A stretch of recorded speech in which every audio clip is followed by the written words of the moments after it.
Wow, that sucked. I was like literally in the middle of a video and Nick called like, I don't know, maybe like 2/3 of the way through it. Happens once in a while if I forget to put my phone on airplane mode. And it deleted the video. I don't know why it does that. Sometimes it does, sometimes it doesn't. But anyway, it is a new month, and I'm ready to throw it down this month. I feel like some of the baggage from October, most of it, is gone. I still have issues with this tooth. I got the root canal up here. This was the bad one. This is, I think, what was giving me the fatigue, because I've not felt that since it's been gone. But I do have 2 cavities, like back to back on right here that require root canals. But right now it's not a pressing issue. Depression's gone. Start working out again. I'm getting far as fuck. Such a dumb way to talk. Yeah. How far'd you get? As fuck. Sounds dumb. But I'm getting very far in the documentary. We're almost fucking done with it, man. 23-minute cut that I gave you guys, I feel is like a false representation of the film. First of all, that's the first draft, so it hasn't been polished, sound mix, special effects haven't been added, transitions. That's nowhere near what it would look like if it was on Netflix, let's say. But that's pretty close to what I would give them to get it on the streaming network, and then the distributor would use their post stuff. We probably got about an hour of it done. And I think I'm going to put up the 40-minute cut. So last time I did 23 minutes, and from 23 to about 37 minutes is what I can show you. And I'm really proud of it. I think that from what you saw, it like starts off pretty, I don't want to say corny, but it's supposed to be misleading about what kind of film it's going to be, because it gets fucking dark. You've seen a lot of the raw footage that make up the second act. So the first act is all the way up until when I shoot up for the first time. Yesterday, we actually found photos of that abandoned house where I shot up for the first time. With Google Maps and everything, like that's how we got Mike Virgins. I forget, somebody had sent that to me, but I kind of used the same tactic with finding that house where I shot up for the first time. Got on Google Images, found the liquor store that was right next to that house, and I was able to actually find the real one. After I shoot up for the first time, the film fundamentally changes, and it goes more into cinema verite, where like footage essentially tells the story. Some of you may have seen the cocaine verite. That was just like a little example of what the rest of the film will look like. Now, I've posted a lot of the raw footage on here somewhere. I believe that the raw footage for the Gabriel footage, which was when I was like in my early 20s, where I look like shit, I have long hair, Jeff and I butt fuck. Hey fool, I like you. He's like, I like you too, fool. Fucking talented as butt fuck. And then we did it. That footage is, I think I've put it up. The last third of the film is shit that I've saved, because I can't put everything on Patreon. I can't, you guys have to like, when you see the film, you have to be surprised. These are things that you haven't seen. You haven't seen a fist fight that I got in with Paul, my late brother. That's pretty interesting footage. You haven't seen like all the fights with my ex-wife. You've seen like maybe one of them that I put up on YouTube. You haven't seen my breakdown footage. I have 2 hours. Like, you've seen some cell phone footage of me being like, after me, you know, and I just sound like a straight J-cat. But the day before I went to prison, a filmer came down, really like professional guy, like works with Dr. Dre and shit. And I like somehow finagled him into coming in, filming me. And he came up to Jeff's condo. And I was out of my mind. This is the day before I went to prison, so I was in the peak of my like mental breakdown. And there's 2 hours of me like screaming at Jeff, trying to fight him, screaming at Karina, shooting up Suboxone in my leg and my neck. It's really gnarly footage. Nobody's seen any of that. In fact, we don't have the audio synced with the visual. If anybody has experience with syncing audio and video from a Red Cam, actually, that footage is with the Black Magic, but it's not slated. So slating is like that little like, okay, action, And that's how it's a visual marker to know when to sync the audio with the video. I don't know why, but that particular footage wasn't slated. We need that slated, and I can outsource that work. If you can do it, or if you know someone to do it, I'm looking. I mean, if not, I'll look up like on Fiverr or on like a freelance site, try to figure out somebody that can do it really quickly. But that footage is fucking crazy. I'll definitely like post some of it, but I feel like you're going to be pleasantly surprised when you see like the last third of that film, because it's stuff that I haven't put on here, stuff that nobody's seen. I haven't even seen all of that breakdown footage because, like I said, it's not synced like that. So, but we're in like really good momentum. We basically have to do, I don't know, like 10 minutes a day, 10 minutes of the cut a day. And I think we'll be done in like, I don't know, a lot of it depends on me and like how hard I want to work. That's what I did yesterday. I spent like pretty much all day yesterday working on it. I'm just trying to get it done as quickly as possible. And I think it's kind of cool that I have Patreon as a platform where I can kind of let it unfold as it goes. And then I can get feedback from people. One of the problems though with that is that you're looking at footage and it's kind of out of context. But anyway, I did get some emails over the weekend. I responded to a few of them. This is regarding gifts. Let's figure that out. I have the means to do it. I have them here. I have like hundreds of fucking books here. I have like stacks of like this kind of shit. I have stacks of blog. I have all sorts of shit that I can send. It's expensive to send it via mail, but I've always maintained that I should do that. Even though everyone's like, don't do gifts, that's stupid. You're just going to piss people off because you're disorganized. It's hard to send them. I disagree. I think you guys support me. I'm more than willing to give you something tangible that hopefully will go up in value if I ever go viral. Dude, there's the butt fucker. Everyone's like pointing to me, and then this is worth like $5. Fuck, man. $5 worth it. But no, I think the blotter, I think the books, I think that those will go up in value if my career goes up, and I think that it will. Like, my horror movie's going to production in January. I know that Santos is going to give me another shot to rewrite the Wasting Talent movie with him, because it's just essentially in a developmental standstill because we have some creative differences in the script. It's a long story. Anti-heroes with Tony, at some point that should come out. I wrote my fucking side of it, and Tony's the man, but he told me that he'd have it done in the next couple weeks. Who fucking knows?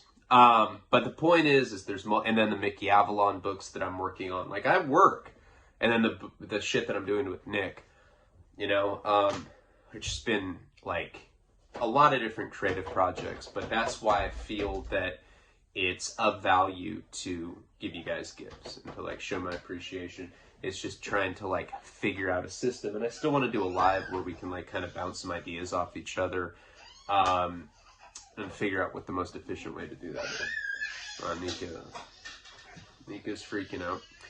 I don't know why he does that. So, okay. So anyway, let's get into the video. Sorry for the long introduction. All right, let me say one last thing. I just fucking do that. I have been neglecting YouTube. I don't really give a fuck about it. I do make money if I put videos up there, but I really don't care. I'm pretty simple. I'm really not thirsty, as I think some people think I am, but I'm really not.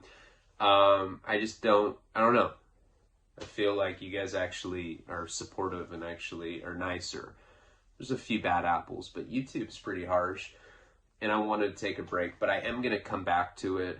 I think maybe today, maybe tomorrow, and I'm going to start doing a What Really Happened series. So like after I got out of my third term. Now I've already done that on Patreon.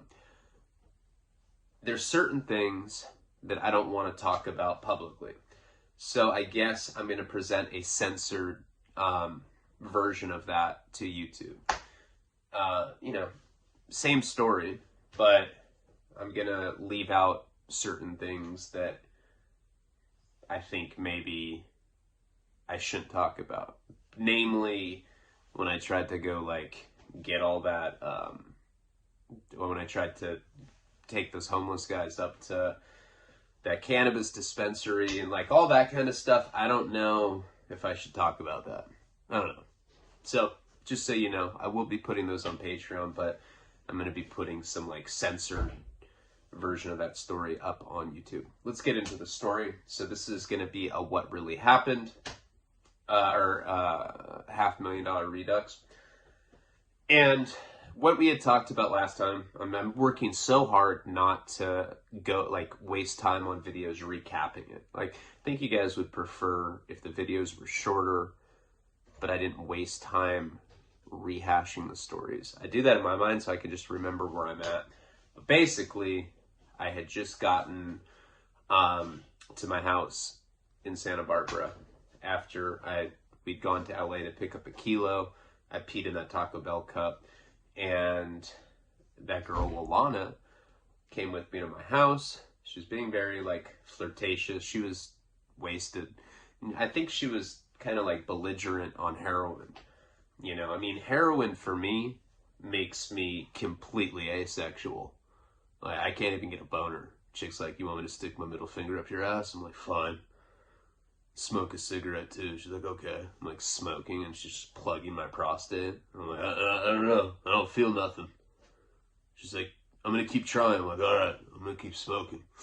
Nah, nothing yet, you know?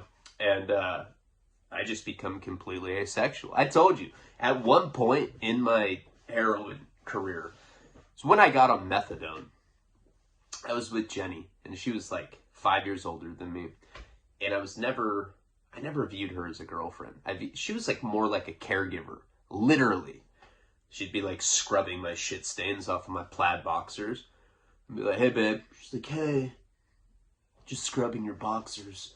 We didn't really have like, I don't know, like Karina and I have like a great sex life. We fuck every day, literally. Sometimes she plugs my prostate with a carrot. She's like, I'm gonna bite it and then do it. And I'm like, all right. And then she does. I'm like, yeah, I got one. She's like, I knew it. Queer. But we fuck every day. Most of my girlfriends have been like that, but Jenny in particular was one that was not like that.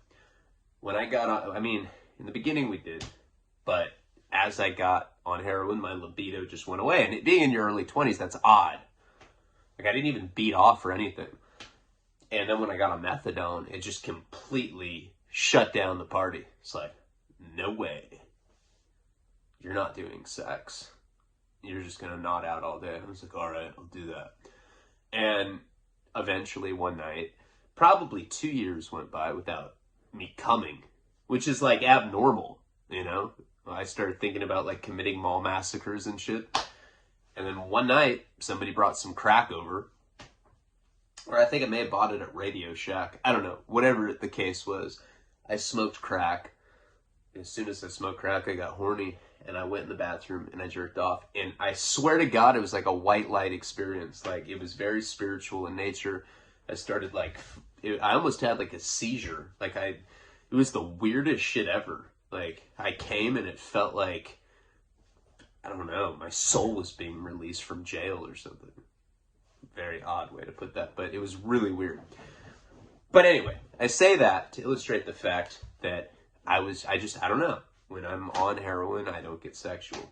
Alana, this girl that I had known since high school, I told you about her. She's the threesome with the older people.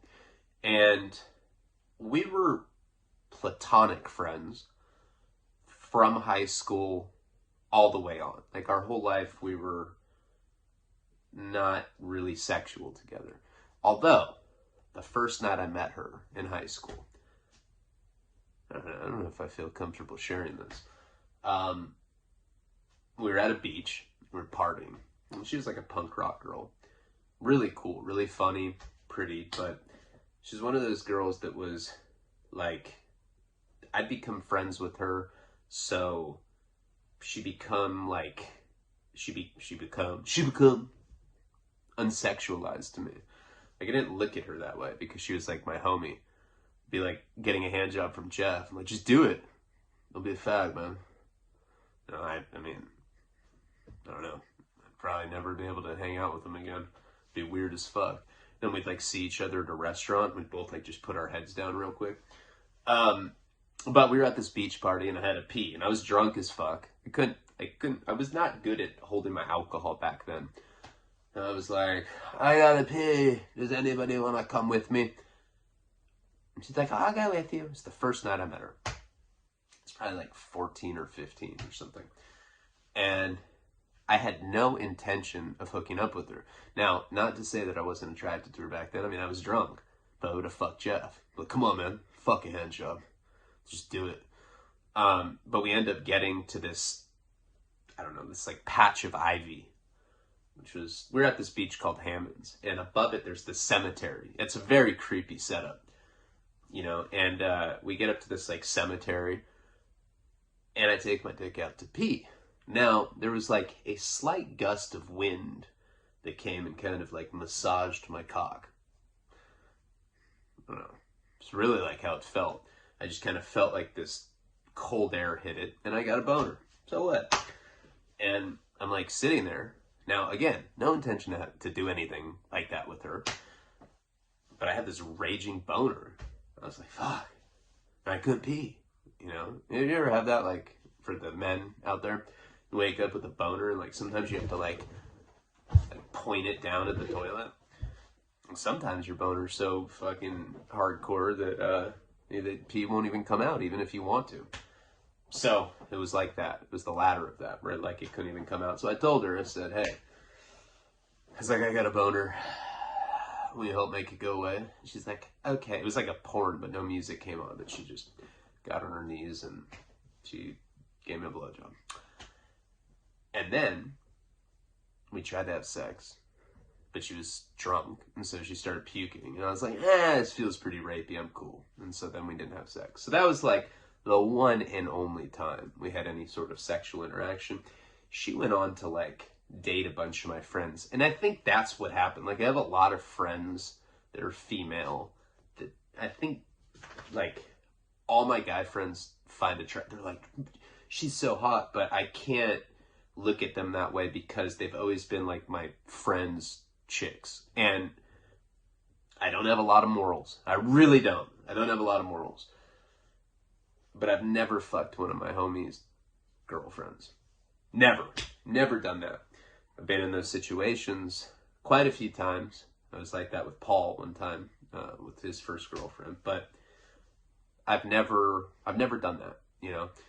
And so I think that because she was always dating like somebody that I was friends with, it wasn't on the table like that. All right. So anyway, fast forward years later. So, and I say all that just so that you know that it really legitimately wasn't like that. So that night that she was over, for some reason, Paul was over there with his girlfriend, Chelsea. I don't know why, and I'm like trying to think in my mind why he would even be there, because he lived up in Monterey at the time. And if you remember correctly, Paul had like found some really weird like situation where he was like the graveyard caretaker of this like old hotel. It was like some Shining shit. And all he had to do was like go to the front desk at like midnight to 7 a.m. or something. And in return, they gave him a place to stay. You know, they gave him like a hotel room. I don't know if they gave him money. And I'm almost positive that his girlfriend at the time was turning tricks for money. Like, he never told me that. But like, we go to places and I'm like, all right, you guys have money? He's like, no, we don't need money. We'll just send her. I'd be like, huh? And she'd just like leave and get in some like super sketchy like Brazilian guy car. He's like, it's okay. And he'd like leave. For real. So I always like suspected that that's what was happening. They were up at this, living in this hotel in Monterey. I think his girlfriend was prostituting herself out. And he was just cool with it. And he smoked crack and he did heroin. I was like, dude, this rules. He's like, I'm already knowing. I was like, all right. Rest in peace, Paul. I miss my boy. But he was there that night. So after Jenny had gotten arrested for DUI, I'm at this hotel, or I'm at our house, and Paul and Chelsea are there with Jeff, because I know that they were in one room, and I go into this other room with Alana, and she was, I mean, I remember her being very belligerent. I don't know if she was drunk, I don't know if she was just on heroin, but she was slurring, and she was being very sexual with me, trying to put porn on the TV, and she's like, do you care if I take my pants off? I'm like, fuck. She's shooting more heroin, and she ODs. Now, Jenny had gotten arrested maybe 5 or 6 hours before this, so I don't know how she got out that quickly, but she did. And Alana did the shot. She folded forward, overdosed, and I had to drag her body out of my room. I was taking her to the shower, and as I'm dragging her body, she's wearing a thong. You know, this is like 2006. Girls still wore like turquoise thongs, you know? I think they're coming back. I don't know. I miss that. Remember when girls used to sag and you'd like see a little bit of their ass? And then you'd like pretend like you didn't like it. You're like, ew, so gross, what a slut. But like secretly you liked it. And then like years later, you're like, why did I treat girls like that in high school? I was such a piece of shit. I really liked the thong. But like you'd like use it against them. We're lame when we're in high school. So Jenny walks in and she's just like, huh. And she just gives me this look. Now this was not the first time that I'd gotten caught cheating on her. But see, this time I wasn't cheating on her. The first time is when she had put me in rehab in Pasadena Recovery Center. And we started hooking up with this girl, Jordana. And then they sat her boyfriend and Jenny and me. So it was like that couple and Jenny and I was cheating on Jenny with this girl. This girl was cheating on her boyfriend with me. And we all sat together like during a family Saturday at Pasadena Recovery Center, where they do celebrity rehab with Dr. Drew.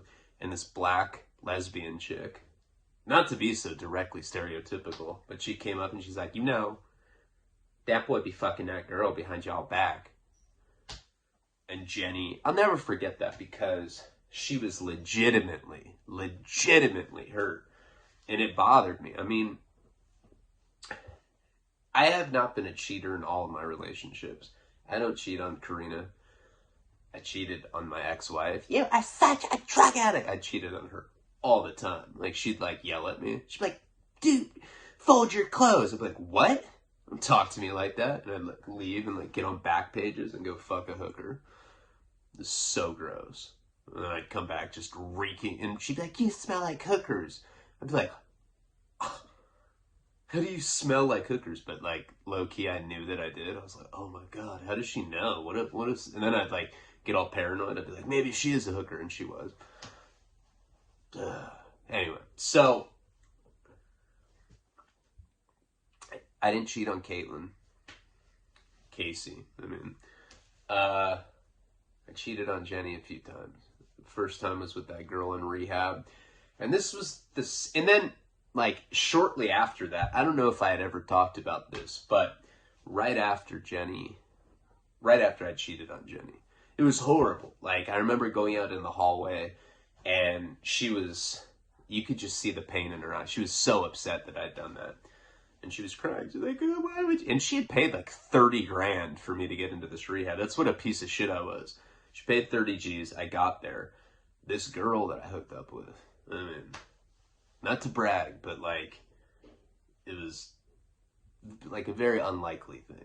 You know, I was like, damn, it's probably a once in a lifetime opportunity. That's how I like justified it in my mind. Such a piece of shit. And Jenny had paid 30 G's, and then she got caught and she was so hurt about it.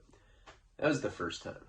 And shortly after that, I think it was around the same time, and that's why it's pertinent to bring this up. I talked about how when I first started selling heroin in Santa Barbara, it really started because I went down to, it started right then when I had left that rehab, because She was so hurt. I was so ostracized at that rehab that I left. And that's when I met the Paisa on Skid Row that ultimately led me to that Mendoza cartel. That's how it all fucking happened. I left that rehab. I went downtown LA. I met some Paisa. Then I called him, and this guy's like, yeah, this is Jerry.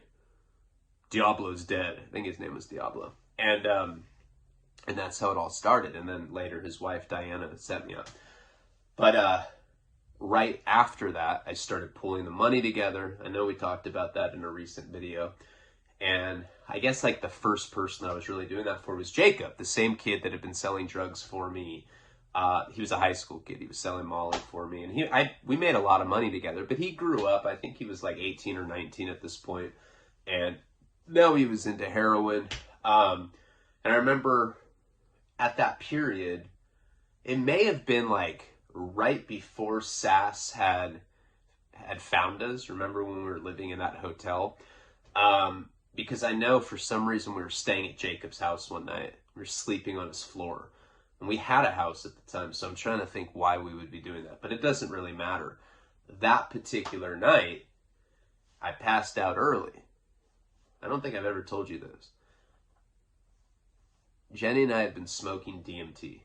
Now, as soon as she had been introduced to that drug, which if you haven't done DMT, it's absolutely mind-boggling. You know, LSD, mushrooms, you can get pretty severe hallucinations on, but you have to do a lot of them. You're not really going to hallucinate. Well, I don't know. Mushrooms are pretty unpredictable. You can hallucinate off an eighth. I've taken an ounce and just gone into another dimension.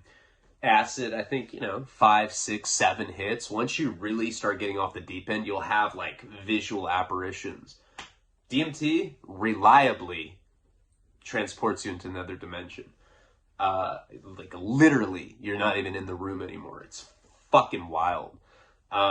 It's really, really an intense drug. But one thing that's rarely ever talked about with it is that it gives you a body high. It gives you a phenomenal body high. And it's good for sex. And so we were when we first got into DMT, we used to smoke it all the time. At some point, I'll get Jeff back on. We were supposed to do a video a while ago, but he just, I don't know, pussied out or whatever. Not pussy out, he was just too stoned to do it. And when he's stoned, he can't talk.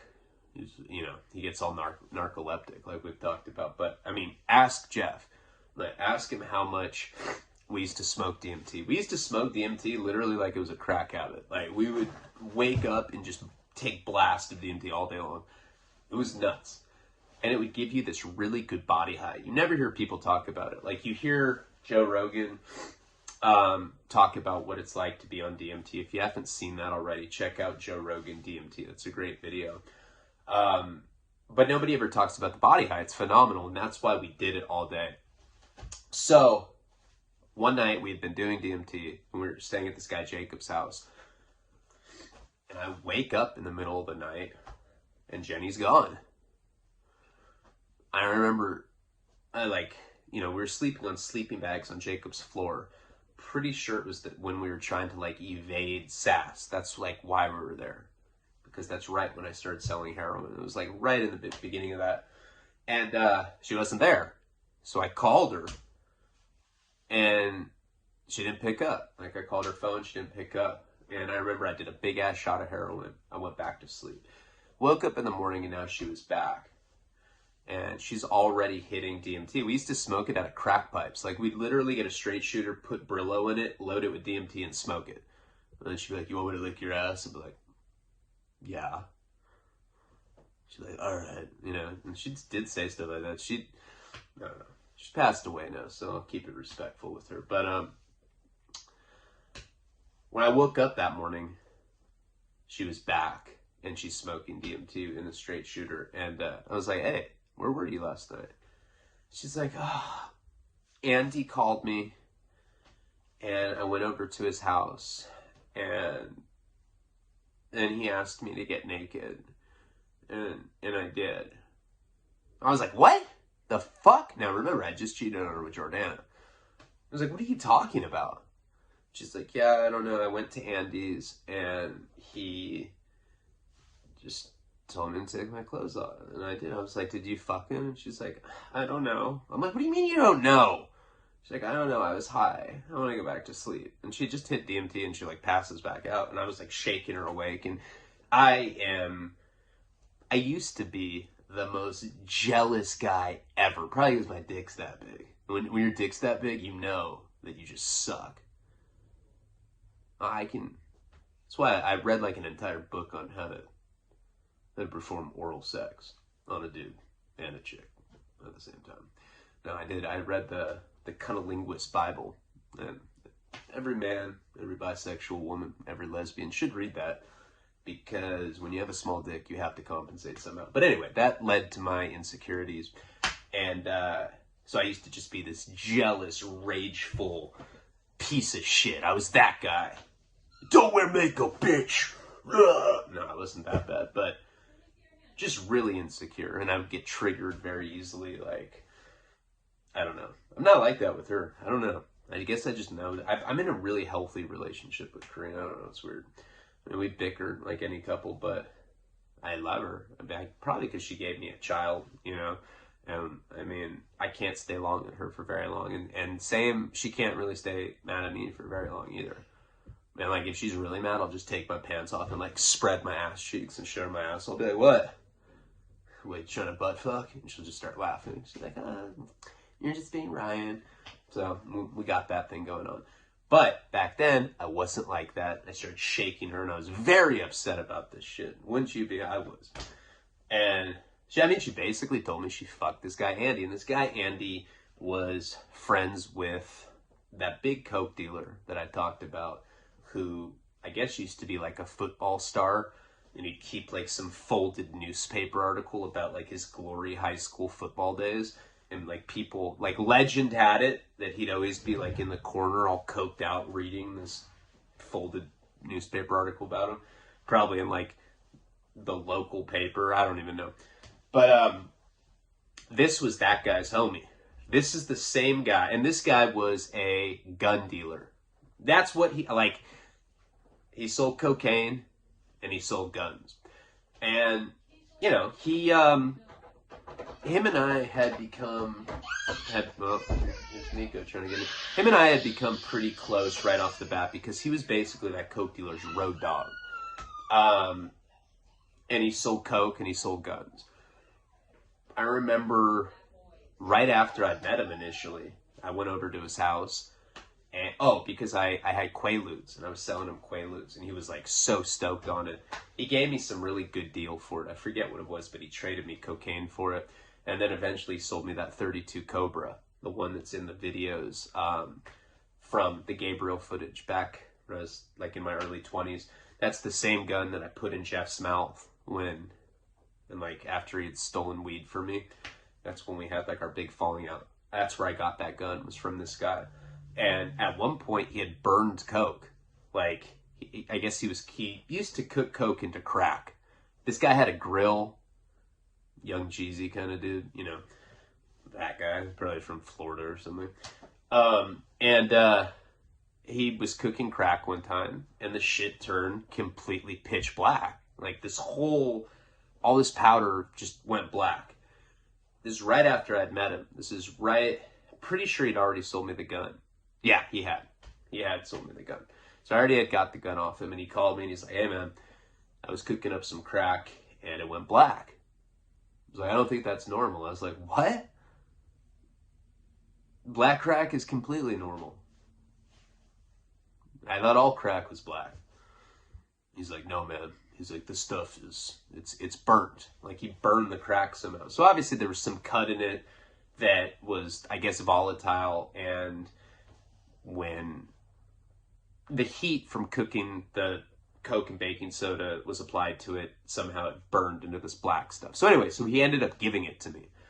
It was like, I don't know what it was. Probably like 4 or 5 ounces of this black, burnt, charred cocaine. He's like, I don't know. Like, I mean, you shoot it. Here you go. Just shoot it. So I made a shot, and I did it in my arm. I got the abscess. Remember that? I had to get lanced, and I did it on my leg. I still have, this is a scar from it. That's from that scar right there is from that cocaine. That stuff was just horrible. But that's that guy. He had given me the coke that gave me those bad abscesses. And basically, you know, I dealt with him probably primarily, I want to say, with guns, because he was the only person I knew back then that sold guns. You know, I live in Southern California. It's a liberal-ass state. You know, guns aren't as readily available as they are like in a southern state. They're harder to get, or they're not as visible. It's highly regulated here, you know, and you just don't see them like you do in other states. I've been all over the country, and other places have more guns. So that's why I dealt with this guy. So she had told me that basically she was trying to spin it like he raped her. And you got to realize like how bizarre this whole situation was, because she was so cracked out on DMT, which you can get if you smoke it. Like if you do marathon DMT use, you get all weird. I don't know. She's like, I don't know. He just, you know, he told me to take my clothes off, and I did it, and then I sucked his dick. It was disgusting. She looks like Humpty Dumpty or something. I'm like, Jesus Christ. But, I mean, that's not how I reacted. I was furious about it. And that's how I know that I already had the gun, because I ended up bringing the gun to his place. He lived, like, in this back of this like big house in this commercial area of Santa Barbara. I don't know, it was like a weird setup. It's like a commercial strip, but there was like a little residential unit that he was renting behind this commercial space. And I went there with my gun, trying to get vigilante justice on him, trying to get retribution.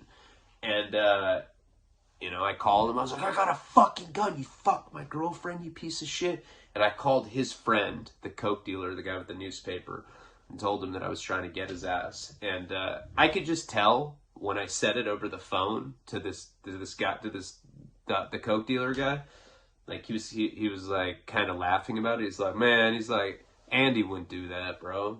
He's not a dog. But he was kind of giggling, so I could tell that this was like his best friend, you know. He definitely told him, yeah, I fucked that junkie Leone's girlfriend, because I was the only heroin addict back then. All these guys were drug dealers, but like I was the only junkie.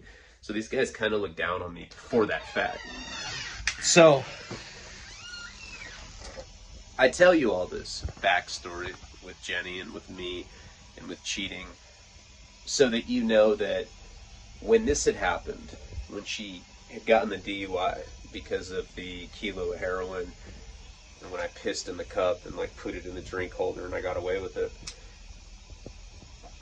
This happened probably about a month or two after she had basically admitted that she'd fucked Andy. Oh, and by the way, he never came out, and basically he spent the rest of the time that he was in the game and living in Santa Barbara away from me. He was from, I think he was from Stockton, California, or some shit like that. I don't know. I don't remember. He's from Northern California. But anyway, so the point is like by the time she caught me with Alana, who I was not doing it, like she's like, will you please kiss me? And she was like taking her shirt down, and the tit was hanging out, and I was like, no, I don't do shit like that. And she's like, what are you, gay? Come here, look at my tits. I'm looking at her, and I mean, I'll post pictures of her. I have some recent pictures. I mean, she's dead now. She's the girl whose leg passed away, or whose leg had been cut off. But I do have some pictures of her. I have a horrible folder in the documentary thing on my computer that says random girls and dead friends. Pretty fucked up name for a folder. But anyway, she's like taking her tit out. And, you know, I kept saying no, and then she puts this hardcore porn on. And it was like gangbang porn. I don't even know why we had that. It was like on DVD. It was like some hardcore shit. I think it was like one of those free DVDs that you get, like, from porn magazines at the liquor store. Because Jenny knew that I really like, I don't know, I have an affinity. And I still do to this day. I like old porn magazines. I don't know. There's just something about it. Like, the glossiness of, like, a butthole, you know? It's just kind of different than video. I don't know. There's something something like very refined about it that I still like. It's like nostalgic for me. I think I've said this before. I feel like I'm like, I don't know. Anyway, forget what I said. Something about like beating off while I'm time traveling or something. But so now I'm pulling Alana's. I'm like dragging her body. She's in a thong, and Jenny just walks in and she's like, and you know that our relationship's already volatile. Now, she doesn't say anything for like probably like 10 seconds. She just has slack jaw, just in shock. You know, it looks bad. There's this like on the TV, there's like a bunch of dudes jizzing on some like chick, and she's just like, oh my god, shit it everywhere.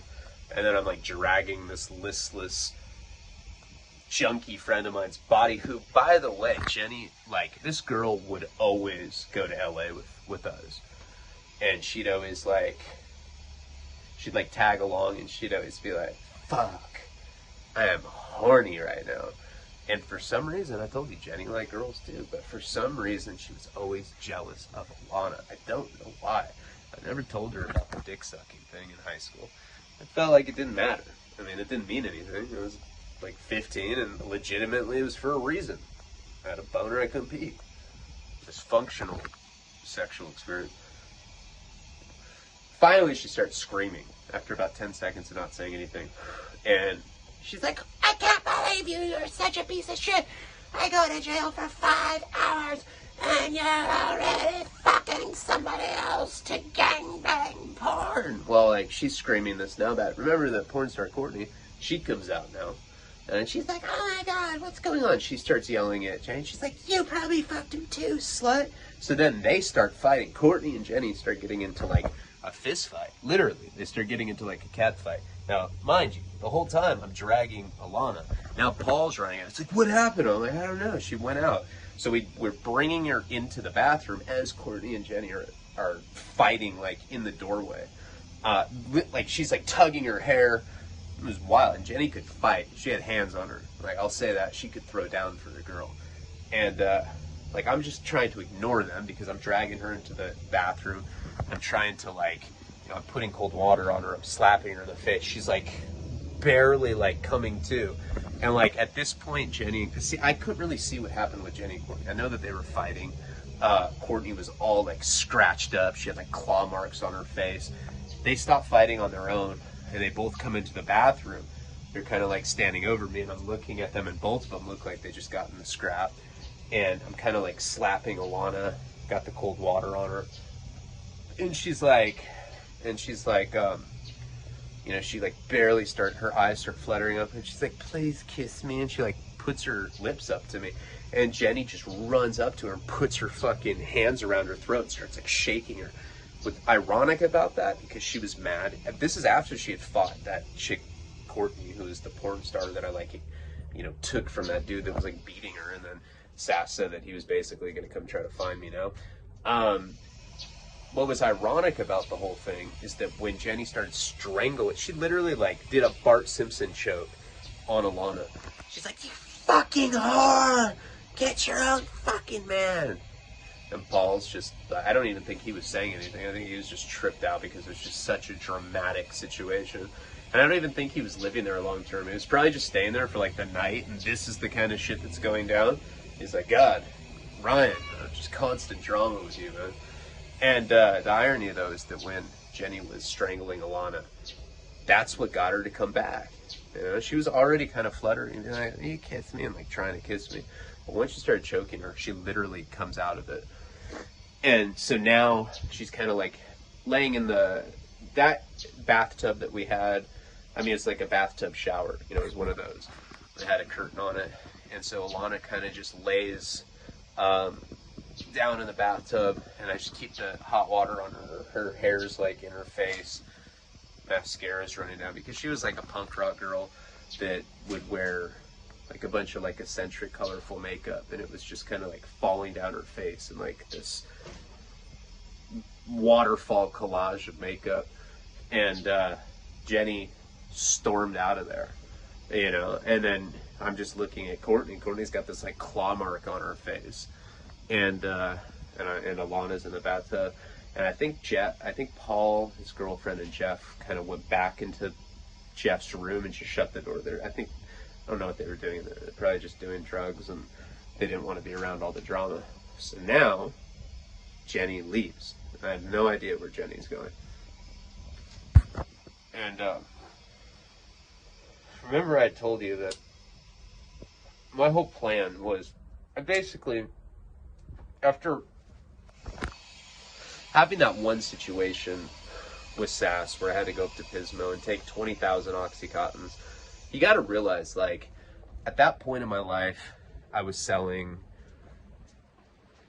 I don't know, ounces of heroin. I mean, I just started with the heroin, pounds of Molly already.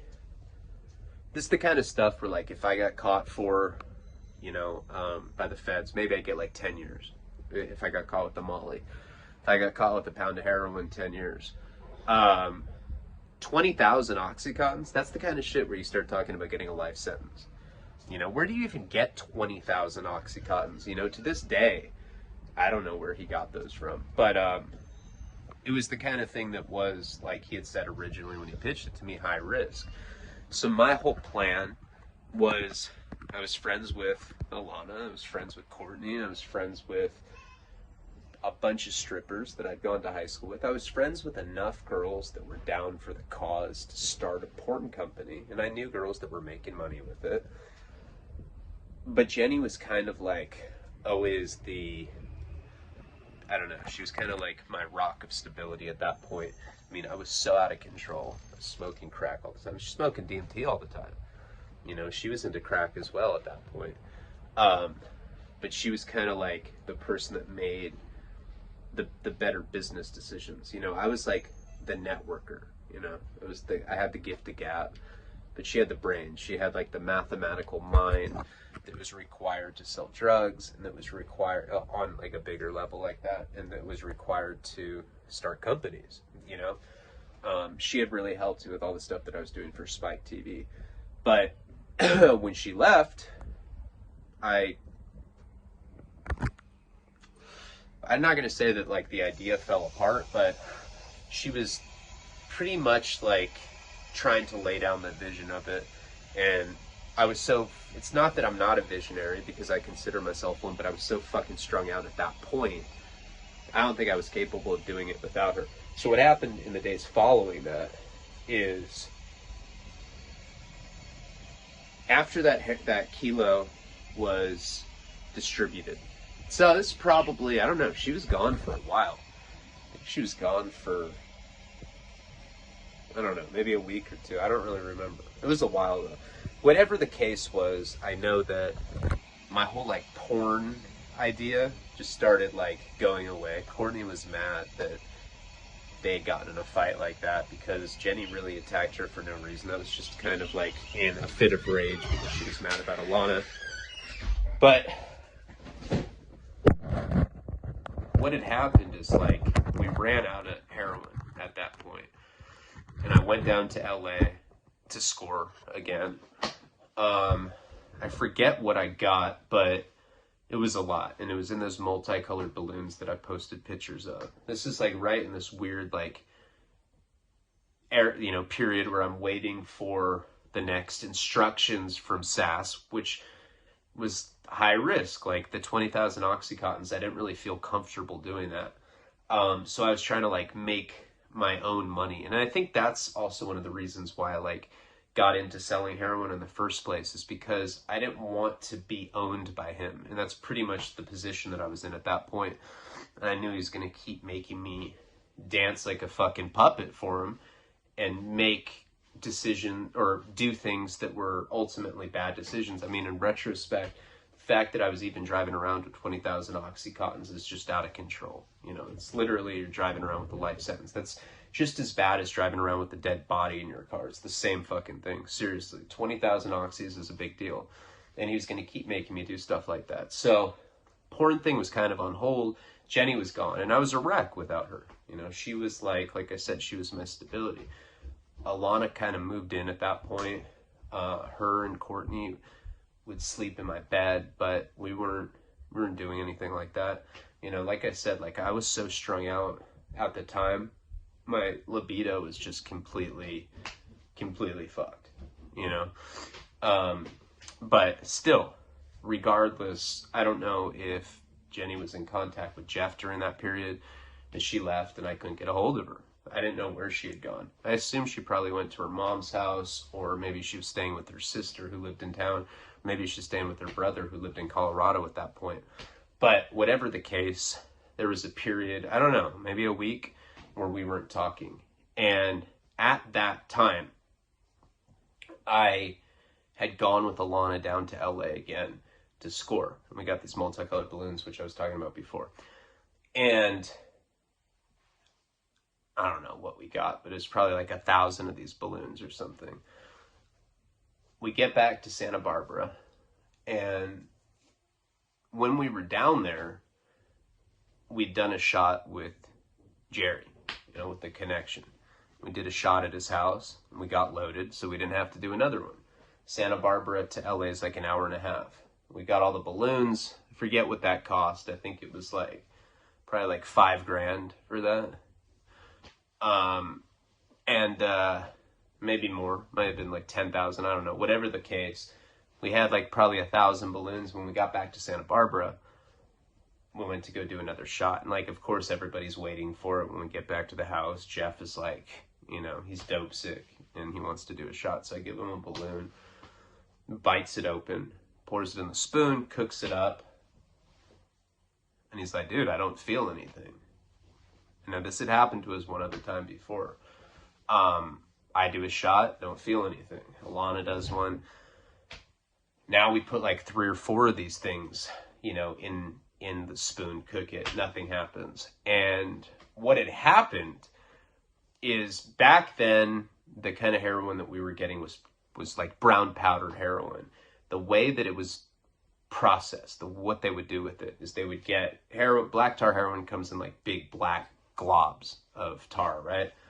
What these people would do, this cartel that I was fucking with, even though I didn't know it was a cartel at that point, they would get big chunks of the heroin, they'd put it in a coffee grinder, lactose, powdered lactose, and it was the best way to cut it, because now it would blend with the tar and it would powderize it, and now you had this like brownish powder, and you could add, I think for every pound you could put 3 ounces or something, which obviously, you know, that increases the value quite a bit, because the pure heroin they were getting was good. I mean, about as pure as it can be from coming from Mexico and getting cut before it got in their hands. But sometimes people would do some fucked up shit and they would put something like coffee in a coffee grinder with the lactose. So it would make brown powder. It would look just like the heroin that we were doing.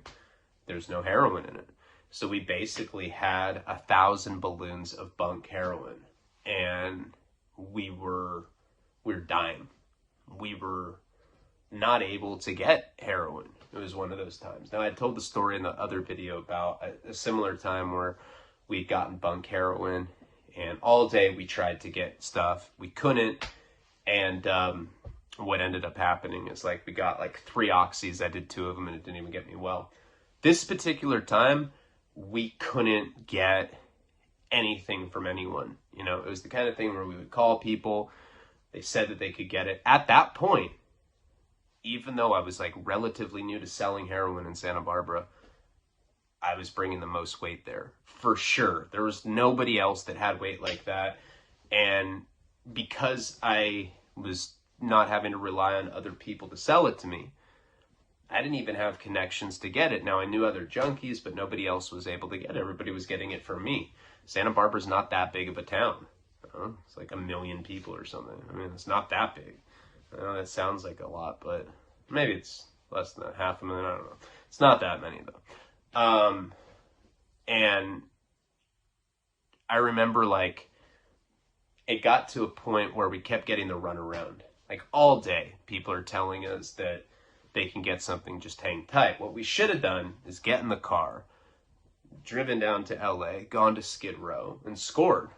But, of course, I was so sick, I didn't want to do that. I didn't want to get in the car and drive 1.5 hours, 2 hours to LA and have to go score on Skid Row. So, as you know, or if you don't know, when you kick heroin, day 1 sucks. Day 2 is by far the worst. Day 2 and day 3.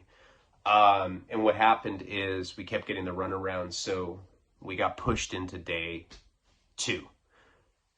I'm sick as a dog. Alana's sick as a dog. Like, we're in my room and we're both just like crawling on the toilet, on the carpet, and we're like shivering and we're vomiting all over the carpet. You know, Jeff is screaming, he's thrashing, he's gone full train spotting in his room. I mean, we were strung out like lab rats. I was probably doing 5 or 6 grams of heroin a day at that point, and with no methadone. And I remember it like got to a point, now we're like deep into day 2, where we had just kind of like given up. It was the same kind of thing that had happened to me that time in Monterey when I was eating the Cookie Crisp in bed and I pissed and shit on myself, and my dad's friend like knocked the door down and there were like rigs everywhere, and he was like, "Oh my God, you want me to stick some fingers in your prostate?" I'm like, yeah, I'm so sick.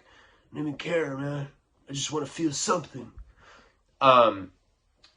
So we're just like in this complete like dope sick agony at this point. And like I said, Alana and I were like crawling on the floor in the bedroom. Courtney said that she could get something up in Pismo at this point, and she had left and she had started going up there, and she said she'd come back with something. But she never came back the first day. I think maybe she left the second day. But whatever the point was, we're completely like consumed with withdrawal. And I'm in the bedroom and the door opens of the bedroom. Like, my bedroom door was closed. Alana and I were in there. We're both just on the carpet, just tripping out. I think I had my shirt off and I was just, you know, filmed in sweat, literally vomit all over the carpet. And my door opens and Jenny walks in. And even though I'm dope sick, I'm so happy to see. I'm like, "Hey, babe." And she's like, "Don't even talk to me like that." And she just walks in and she's like looking for something in the drawer. And then Courtney's boyfriend walks in the room right after. And he just walks in and he closes the door and he looks at me. And Jenny's just kind of like smiling, like she set me up or something. And I was like, Jesus Christ. And we will get into that in the next edition of $500,000 Redux. Thank you guys so much. Let's try to have a better month, you know? Let me get this cut up. Let me focus on making stories. I really do, from the bottom of my heart, appreciate the people that are still there. We lost like 100 people yesterday, which is pretty common for the first, but, you know, I'm not tripping. I do appreciate you guys that have stuck with me, and I'm going to really try to go out of my way this month to make it up for you for a shitty month of October. Thank you guys. Palabra.